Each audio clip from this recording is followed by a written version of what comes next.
Hello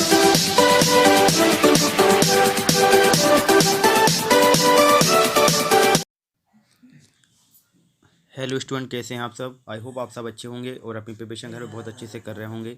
मैं Rahul Patel sir एक बार फिर आपका हार्दिक स्वागत करता हूं आपके अपने ही channel RKCI an academy of English Damoh पर। जैसा कि आपको पता है कि हम यहां आपको एग्जाम के पॉइंट ऑफ व्यू से महत्वपूर्ण प्रिपरेशन कराते रहते हैं। तो आज मैं आपके लिए लेके आया हूँ इंग्लिश का लेक्चर 5, जिसमें हम बात करने जा रहे हैं टेंस एंड बाइसेस के बारे में। तो चलिए स्टार्ट करते हैं इस इंपॉर्टेंट सेशन को। इस सेशन को स्टार्ट करने से पहले मैं आपको बता दूं कि यदि अभी तक आपने हमारे चैनल को सब्सक्राइब नहीं किया है तो हमारे चैनल को सब्सक्राइब करें, बेल आइकन क्लिक कर दें, जिससे आने वाली वीडियो का नोटिफिकेशन आपके पास सबसे पहले पहुंच सके। जैसा कि आपको मालूम है कि पिछली वीडियो में हमने डिस्कस किया था present simple tense, WHS word और SAS लगाने के रूल्स। तो सबसे पहले हम उसको रिवाइज कर लेते हैं, उसके बाद थोड़ा सा आगे बढ़ेंगे। तो जैसा कि आपको पता है कि जो प्रेजेंट सिंपल टेंस होता है, तो प्रेजेंट सिंपल टेंस जिसका साधारण अर्थ क्या होता है, साधारण वर्तमान काल। ठीक है, इसकी जो हेल्पिंग वर्ब होती हैं वो डू डज होती हैं। और मैं आपको बता दूं कि इसकी जो डू और डज हेल्पिंग वर्ब वो इसकी परमानेंट हेल्पिंग वर्ब नहीं है, वो इनडायरेक्टली आपकी वर्ब में दी हुई होती है। ठीक है, इसके बाद फिर मैंने आपको फॉर्मूला डिस्कस कराया था। ठीक है ना, अफर्मेटिव का फॉर्मूला डिस्कस कराया था मैंने। Affirmative subject V1 SAS object, उसके बाद प्लूरल का सब्जेक्ट V1 ऑब्जेक्ट। नेगेटिव का मैंने आपको डिस्कस कराया था subject plus do does plus not V1 और ऑब्जेक्ट। इंटरगेटिव, तो इंटरगेटिव में आपको बताया था कि बिना हेल्पिंग वर्ब के इंटरगेटिव नहीं बनता है। तो इंटरगेटिव में क्या करते हैं, हेल्पिंग वर्ब को आगे कर देते हैं, सब्जेक्ट रख देते हैं, V1 आएगा और ऑब्जेक्ट आएगा, तो इंटरगेटिव बन जाएगा। इंटरगेटिव प्लस नेगेटिव में क्या होता है, सब्जेक्ट के बाद नोट लगा देते हैं तो आपका इंटरगेटिव से नेगेटिव बन जाता है। उसके बाद हम डिस्कस करने जा रहे हैं थोड़ा सा और आगे। तो मैंने आपको WHS के बारे में बताया था। तो WHS क्या क्या होता है, WHS plus WHS do does subject V1 और ऑब्जेक्ट। ठीक है ना, ये भी आप कर सकते हैं। इसके बाद थोड़ा सा और आगे चलते हैं। तो मैंने आपको एक फॉर्मूला या फिर एक सेंटेंस के द्वारा भी इसको बताया था कि कैसे अपन इसको चेंज कर सकते हैं। जैसे कि इसमें लिखा हुआ है Rani speaks English in the class, या Rani speak English in the school. Rani school में इंग्लिश बोलती है। अब जैसे रानी स्कूल में इंग्लिश नहीं बोलती है, तो Rani does not speak English in the class या इंग्लिश इन द स्कूल, कि इंग्लिश वो स्कूल में नहीं बोलती है। नेगेटिव में क्या करेंगे, और सॉरी इंटरगेटिव में क्या करेंगे, does Rani speaks in the schools, और does Rani speak English in the school, क्या रानी स्कूल में इंग्लिश बोलती है। नेगेटिव में क्या करेंगे, सब्जेक्ट के बाद नोट लगा देंगे, बाकी पूरा क्या रहेगा, सेम रहेगा। WHS में मैंने आपको बताया था, WHS में जैसे लिखा है Rani speaks English in the school, तो सबसे पहले इंग्लिश स्कूल में कौन बोलता है, तो हु से क्वेश्चन बनाएंगे, who speaks English in the school. तो आपने नोटिस किया होगा हु से क्वेश्चन बनाते समय हम कोई भी हेल्पिंग वर्ब का यूज़ नहीं करते हैं, सीधा मेन वर्ब से क्वेश्चन बनाते हैं। ठीक है, इसके बाद लिखा है what does Rani speak in the school, Rani school में क्या बोलती है।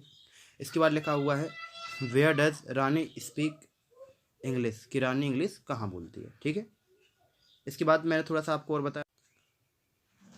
तो जैसा कि आपको पता है कि मैंने आपके साथ डिस्कस किया था पिछले लेक्चर में SES या IS लगाने के नियम, कि कैसे भी हम किसी भी वर्ब में SES IS लगा सकते हैं।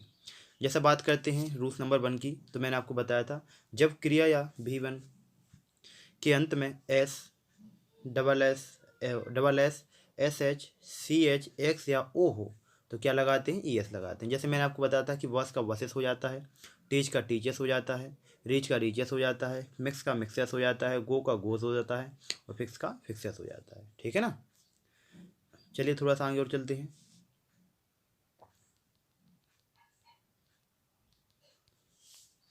बात करते हैं रूल्स नंबर 1 की और रूल्स नंबर 2 की। जैसे मैं आपको बताया था जब क्रिया के अंत में बाई हो और बाई से पहले एक व्यंजन हो तो बाई को आई में बदल कर ES लगा देते हैं। जैसे ट्राई का ट्राइस हो गया, फ्राई का फ्राइस हो गया, किराई का किराइस हो गया, और ड्राई का ड्राई हो गया। ठीक है ना, इसके बाद थोड़ा सा आगे और चलते हैं। तो बात करते हैं रूल्स नंबर 3 के बारे में। तो जैसे कि इसमें लिखा हुआ है जब क्रिया के अंत में 1 मिनट,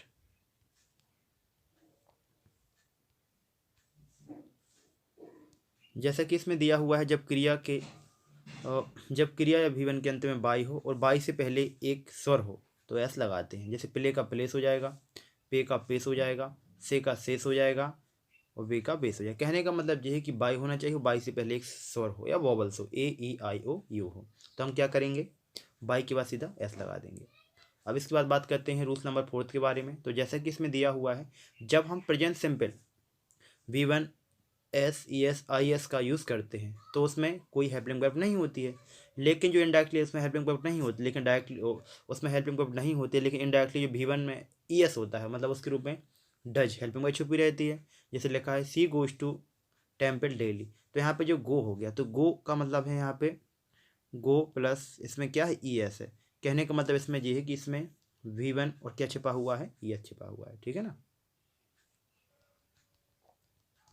इसके बाद बात करते हैं नेक्स्ट, थोड़ा सा आगे। जब प्रेजेंट सिंपल में केवल मैन वर्ब का मतलब होता है V1, केवल V1 का यूज़ किया जाता है तो उसमें इनडायरेक्टली क्या छुपा हुआ था, तो उसमें डू हेल्पिंग वर्ब छुपा होता है। ठीक है, जैसे इसको सेंटेंस के द्वारा भी देख सकते हैं, जैसे कि इसमें लिखा हुआ है दे सेलिब्रेट दिवाली ऑन अमावस्या, तो यहाँ पे सेलिब्रेट है जो वो क्या है, एक V1 है। तो V1 कहने का मतलब है इसमें क्या छिपा हुआ है, इसमें डू छिपा हुआ है। ठीक है ना।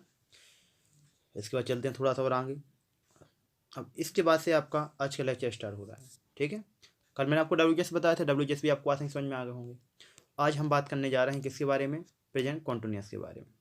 तो प्रेजेंट कॉन्टिन्यूअस जो टेंस होता है, सबसे पहले बात की जाए इसकी हेल्पिंग वर्ब की, तो इसकी जो हेल्पिंग वर्ब होती है वो क्या होती है, एम एज आर होती है। जैसे आई के साथ एम लगाते हैं, ही सी इट एनी नेम के साथ एज लगाते हैं, बी दे के साथ आर लगाते हैं। ठीक है, और आपको याद रखना है कोई भी कंटिन्यूअस फॉर्म हो उसकी सबसे अच्छी पहचान है कि उसका कौन सा फॉर्म लगेगा, वर्ब का आईएनजी फॉर्म लगेगा। कौन सा फॉर्म लगेगा, आईएनजी फॉर्म। ठीक है, इसके बाद थोड़ा सा और आगे वो चलते हैं, तो अब बात करते हैं। ठीक है ना, इसके बाद बात करते हैं आगे, जैसे कि इसमें दिया हुआ है इसकी फॉर्मूला के बारे में। अफर्मेटिव, अफर्मेटिव का मतलब होता है सब्जेक्ट एजएमआर V1 में आईएनजी प्लस ऑब्जेक्ट। इसके बाद नेगेटिव, तो नेगेटिव में बताया गया है सब्जेक्ट एजएमआर प्लस नॉट V1 में आईएनजी प्लस ऑब्जेक्ट। इंटरगेटिव में तो मैंने आपको बताया था कि इंटरगेटिव में क्या करते हैं, हेल्पिंग वर्ब को आगे कर देंगे। जैसे एमएजआर हो गया प्लस सब्जेक्ट हो गया, V1 हो गया और ऑब्जेक्ट हो गया। ठीक है ना, आईएनजी तो लगेगा ही इसमें। इसके बाद थोड़ा सा आगे चलते हैं, तो देखते हैं जैसे इंटरगेटिव के फॉर्मूला को। इंटरगेटिव का फॉर्मूला क्या है, जैसे कि इसमें दिया हुआ है कि इंटरगेटिव के फॉर्मूला में एमएजआर plus subject plus not plus V1 में आएंगे ऑब्जेक्ट कर देते हैं। WHS में क्या करते हैं, WHS में आपको याद रखना है कि WHS में मोस्टली अपन क्या करते हैं कि WHS प्लस जो इंटरगेटिव का फॉर्मूला उसको एस एट एज लिख देते हैं, तो वो पूरा फॉर्मूला किसका बन जाता है, WHS प्लस इंटरगेटिव का। ठीक है ना। अब जैसे बात करते हैं सेंटेंस के बारे में, इससे भी आप थोड़ा सा आपको समझ में आ जाएगा कि कैसे किसी सेंटेंस को आप नेगेटिव में, इंटरगेटिव में, WHS में चेंज कर सकते हैं। जैसा कि इसमें लिखा हुआ है Shreya is going to coaching by the bicycle, कि श्रेया बाइस्किल के द्वारा कोचिंग जा रही है। तो देखिए इसमें श्रेया क्या हो गया, एक सब्जेक्ट हो गया, इज यहाँ पे एक हेल्पिंग वर्ब हो गई, गोइंग आईएनजी हो गया, टू कोचिंग ऑब्जेक्ट हो गया, और इन द वॉइस के लिए क्या हो गया आपका, डी हो गया, डायरेक्ट ऑब्जेक्ट हो गया, इनडायरेक्ट ऑब्जेक्ट हो गया। ठीक है ना। अब थोड़ा सा आगे चलते हैं, तो देखते हैं इसका नेगेटिव कैसे बनेगा। तो नेगेटिव में क्या कहते हैं, हेल्पिंग वर्ब के बाद नॉट लगा देते हैं। तो देखो इसमें लगा दिया not, Shreya is not going to coaching by the bicycle. Interrogative में हेल्पिंग वर्ब को आगे कर देते हैं, तो लिखा जैसे इसमें is Shreya going to coaching by the bicycle, और क्वेश्चन मार्क लगा दिया, तो क्या बन गया आपका, ये इंटरगेटिव बन गया।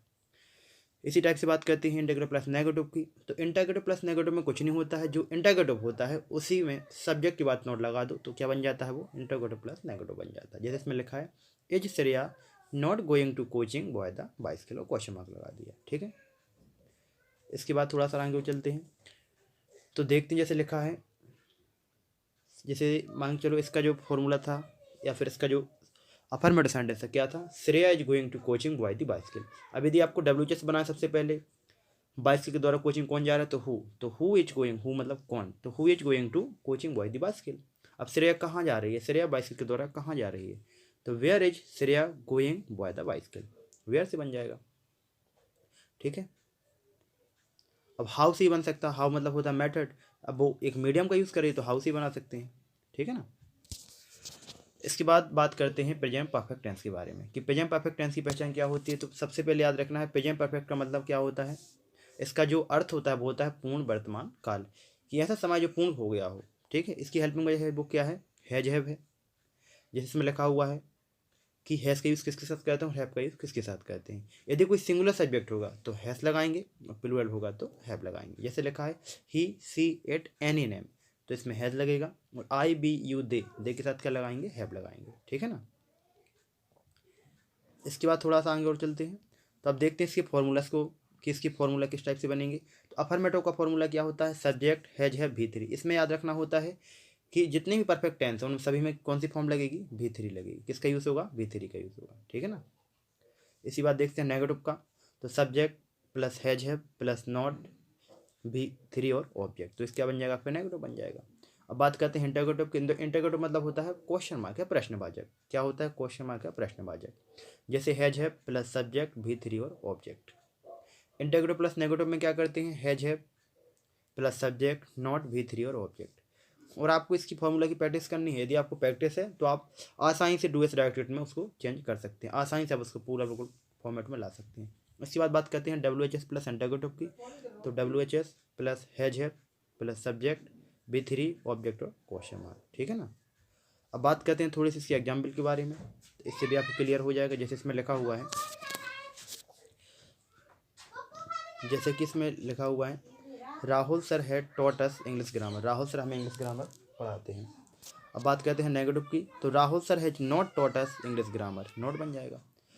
इंटरोगेटिव में हेल्प में को आगे कर देंगे, has Rahul sir taught us English grammar हो जाएगा। इंटरोगेटिव प्लस नेगेटिव में has Rahul sir not taught us English grammar हो जाएगा। अब WHS से मैंने आपको बताया था, WHS से मोस्टली क्या करते हैं, बस वो देख लेते हैं कि क्वेश्चन किस किस से बन सकता है। जैसे लिखा है Rahul sir has taught us English grammar, तो इंग्लिश ग्रामर कौन पढ़ाता है, तो हु हैज टॉट अस हो जाएगा।